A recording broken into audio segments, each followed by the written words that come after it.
In esports, some rosters are stacked from top to bottom, teams filled with players and personalities which make them magical to watch. One of those rosters is M80, who have consistently found ways to keep their team exciting. From fan favorites like Kino and Citizen, powerhouse veterans in Cameraman and Hyper, and a world-class superstar in Spoit, it's no wonder they've found themselves as one of Siege's most popular teams. Despite it all, they've struggled to find success. Several stages of disappointing results have led to a reinvention of the roster, and they're looking to send a message. And who better for a statement match than the incumbent major winners of Cloud9 Beastcoast, a team who has shown dominance over the past several months, dethroning world champions and shutting down top teams. Right now, they're the team to beat, and M80 are about to show us what they've got up their sleeve.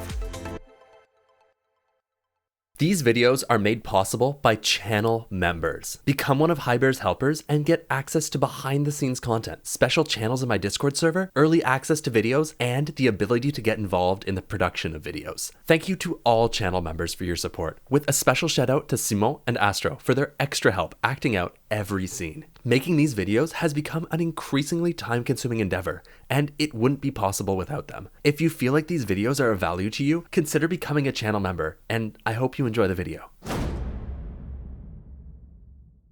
M80 are defending gym and bedroom on the top floor of Clubhouse. They're playing a horizontal extension, bringing along the bandit and mute to slow C9BC down. Clubhouse is a map which plays a ton around hard breach, so by bringing along wall denial, M80 will force C9BC to rotate hard breach and EMPs back and forth across the map if they want to open all the walls. In order to avoid this, C9BC come up with a solution that's twofold. First, they bring along the Maverick to avoid having to combat any bandit tricking. And second, they decide to go direct. See, by completely ignoring M80's CC extension, they can avoid all the utility M80 have invested. But direct takes are really difficult. The reason most teams avoid them is because it requires a lot of planning and coordination to fight right into sight. But C9BC isn't most teams, and they have a plan in order to crack this round right open. C9BC have lurked Gavin through strip, where he's set up gridlocks upper main to prevent himself being swung. From here,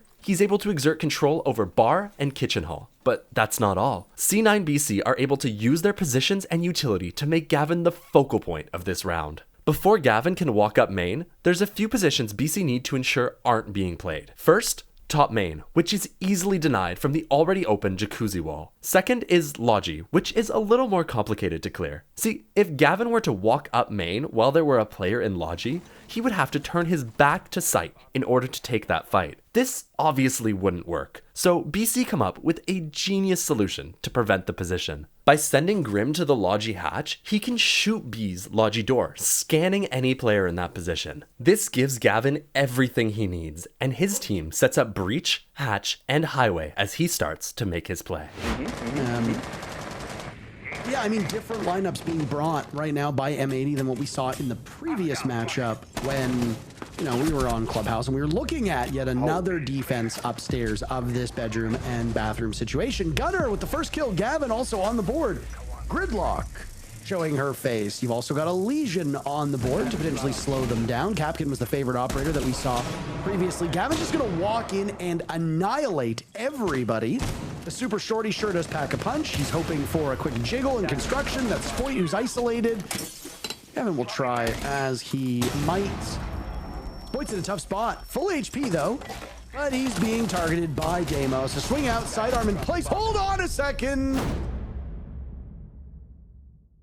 M80 are playing a basement defense, with ops focused on a bunker setup. Their plan is to give C9BC the entire map, figuring they'll be able to win the round by stopping the attack at the choke point's church door, generator, and kitchen drop. To enable this, they bring the Fenrir, whose minds make walking through the wrong doorway a death trap, and the Warden, who can use his ability to see through the flashes and smoke grenades the attack will use during their execute. Given M80 aren't extending, the attack is easily able to establish an entry across the main floor of the map and move quickly to set up and enable their execute. On this site, that work involves opening all the hatches, playing vert, and beginning to rotate into final positions. BC quickly open everything they need, and as they start to set themselves in their final positions, Hodden kills Hyper through a disgusting angle onto bottom main, and Gunner catches Spoit from a deep angle kitchen hatch. BC now have the openers, but it still isn't an easy attack. M80 have some strong angles they need to push through. So let's look at how they'll use their utility to slice up the setup. Flashing through Vert into Church allows Diffuser to drop Moto, which they pair with B's back generator to deny any player there. This forces the defenders back into Arsenal, where Gavin can hold their retake through blue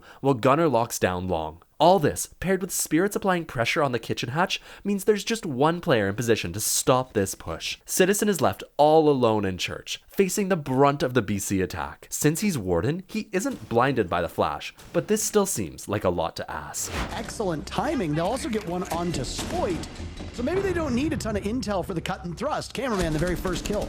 Down on to Spirits, Citizen dies. It's all up to Kino and Cameraman. Make that just Cameraman. It's been 20 seconds since the first kill came out and the round is basically over. Cameraman trying to collect these kills, but right now they are impactless. Back to basement. M80 setup is mostly the same, minus a slight extension early round enabled by the Valk. Regardless, C9BC are once again extraordinarily efficient in their entry and begin busting open the defensive bunker before even the minute mark. Still, things are looking alright for M80. They manage to keep their members alive as they approach the execute, so C9BC decide to try something different. See, on a basement attack, there's a few different ideas for where teams will try to execute. The most common is likely the kitchen drop, where attackers attempt to plant just under the hatch. Last round, we saw a Church triple, where the bomb goes down behind this box, but C9BC are going to attempt a rarity, my favorite of all the basement executes. The pillar plant. By opening up this wall and tucking tight behind the pillar, attackers can plant while being only actively exposed to this angle from AKs. It feels incredibly exposed, but so long as attackers are able to deny retakes up the hallways from vert angles or bottom main, there isn't much the defense can do to stop it. But look at this. BC are adding an extra layer.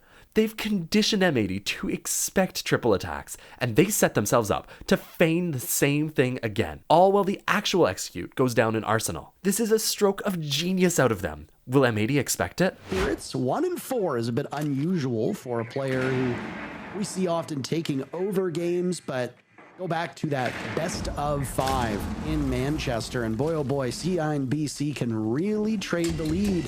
Hyper's Nitro Cell kills Diffuser, good enough for Paul's second kill. Spoit also on the board this round with the kill on the Spirits. All the while this is happening, great value as Hot and Cold gets Diffuser down, but it might be a Pyrrhic victory for this C9BC team. Gunner will need to clutch up. Not a single kill to be had for C9BC just yet. Could it be a flawless round? No, Gunner will stop it. There's a runaround from the mute.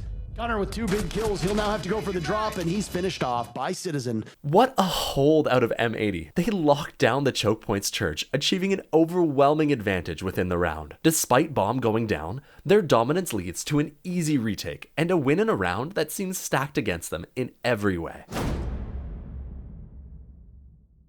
C9BC have swapped to the defense and start their half defending Gym and Bedroom. Their setup is similar to that of M80, but they bring along the Clash as a way to slow down and complicate both clears and executes. For M80's part, counter to BC, they opt to clear the extension CCTV, meaning they want to actively push players back before converting towards site. They start rather slow, taking their time on drones and using the Deimos below to start making the extension move back. BC oblige, and with just over a minute remaining, M80 are able to start the setup for their execute. Their idea is to execute through construction and logistics with pressure from the Gym window to force BC further back into the limited space bathroom and short, thus enabling a plant on gold rotate. But BC still have the Clash, and while she can't do any direct damage to the attack, her position inside of Logi is a nightmare. She can zap attackers as they move to cross the large open room, allowing her teammates to easily swing and shoot exposed attackers. M80 will need to be clinical as they push, and look at this. Kino with the Ying is in the perfect spot to find impact. His Candelas can blind the support of the Clash,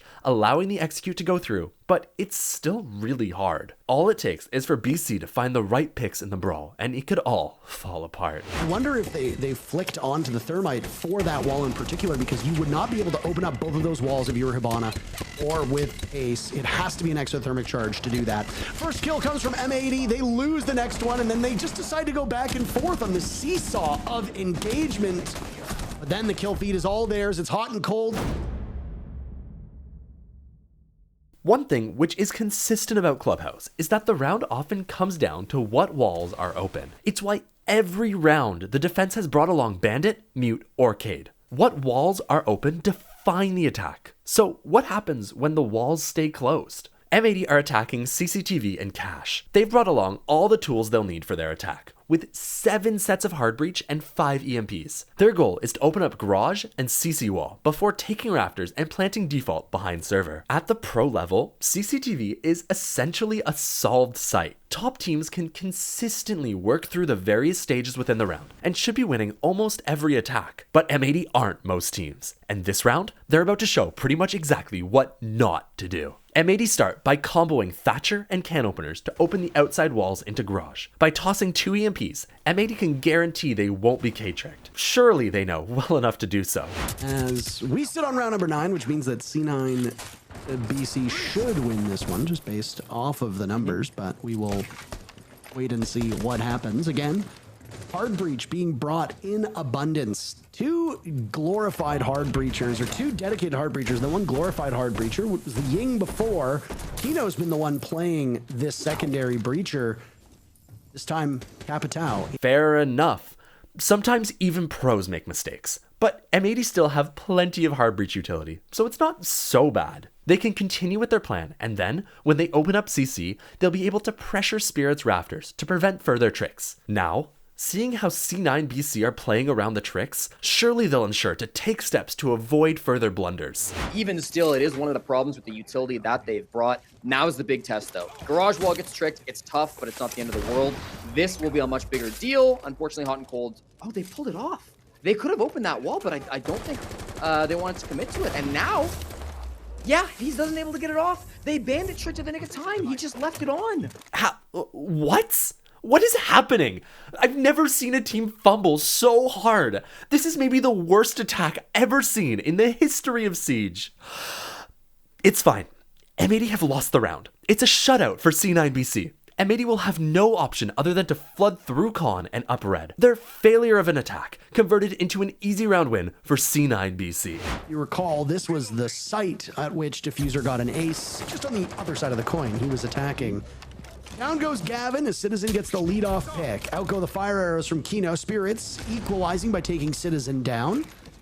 Citizen, 10 kills so far. Really impressive tally. Second in the lobby, only trailing Diffuser, who's sitting at 11. Now Hyper looking to shake off some of that rust that must have accumulated from him not having played for so long. Find an easy pick on the Spirits. And the numbers will go back in favor of M80. All that hard work, Jesse, being done to keep them out, and yet it's C9 BC trailing in numbers. Yeah, but they only have Raptors control, and they're going to maybe jump on the CC window. The positioning is still very favorable for Cloud9 Beastcoast. This is still a strong round for them, and look at this rat spot from Diffuser. This could be big. He sees one tracking onto Kino, 12 kills. Gunner goes down, Hot and Cold follows. It's all up to Diffuser, and he'd already given his position away. Nothing makes sense. How does this happen? Somehow, despite it all, M80 pull off an impossible round win, leaving me questioning both my sanity and everything I know about competitive Siege. Sometimes shooter is gonna shooter, and M80 win their gunfights to convert an impossible round. That one's for you, Fresh. I hope you're happy. C9 BC are back defending Master and Jim. Their setup is essentially the same, but instead of the clash, they bring along the Valk for more info. M80 are attempting the same attack as well, with their only differences being the Flores to help clearing util and the Mav to open up extra walls. They start exactly the same way, applying pressure through CC and opening up highway, when suddenly, Hyper finds Spirits through the drone hull in Cache. Poor dude. Making matters worse, Diffuser attempts to retake into Cache, where he's caught out by cameraman sitting on the roof. Now, M80 have an early 2-man advantage, and BC need to do something about it. They know, with such a big disadvantage, they need to lash out and attempt to equalize before M80 can surround them and choke them out. The thing is, M80 know this too, and in incredible fashion, they call to sit completely still and wait out the aggression. So there's no real history that we can go off of. By the way, I asked Jeeves, and he said Google was another search engine. So there you go. I have gotten the answers for us both. Look at us go. The thing about the NAL broadcast they don't tell you, it's informative. Nobody brings that up. That's correct. The information you get, it'll go through your mind just like the bullet from Gavin went through Hyper's mind. Even so, Diffuser manages to find an excellent timing. He catches Hyper with some aggression and escapes untraded. But this is still alright for M80. Off the info from Hyper's death, they're able to move up to surround the site and start setting up their execute. By pushing BC back into bathroom and logi, M80 can safely plant inside of gym with cover highway and jacuzzi. Hot and cold down below, trying to play with a pre-play C4. Watch out for that one. It could have a massive impact if he times it right and gets a pick as they try to jump in. It might even be here on the gym window. Oh my, Gunner caught with his pants down. That's an easy pick for Kino, who can now go for the vault in. Hot and cold.